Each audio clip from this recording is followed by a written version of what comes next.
Syederalun para pemohon paspor di kantor imigrasi kelas 1 Banda Aceh naik drastis selama musim liburan sekolah tahun ini.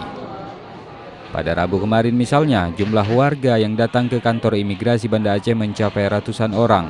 Mereka mengurus paspor, sebagian besar karena ingin berobat dan liburan ke luar negeri. Saat ini Syederalun setiap pemohon paspor harus mengantri dengan mendaftar antrean secara online, lalu dilakukan verifikasi berkas dan perekaman biometrik. Semuanya mulai tanggal berapa dan tanggal berapa siap? Dari tanggal 18 sampai tanggal 2 ya. Iya, 2. Oh. Dari tanggal 18 sampai tanggal 2. Ketika ngurus itu antriannya sempat panjang atau enggak itu? Sempat panjang, malah saya hampir disuruh balik setelah istirahat siang, tapi alhamdulillah sempat juga sebelum siang itu. Oh, itu ah. Rencana sih mau liburan Oh, jadi ke mana?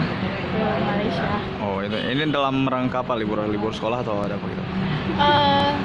Suami kan tugas kantor. Sementara itu, pihak imigrasi Banda Aceh sendiri Syederalun hanya melayani 100 hingga 130 orang per hari. Dari Banda Aceh, Muhammad Nasir, Serambi On TV.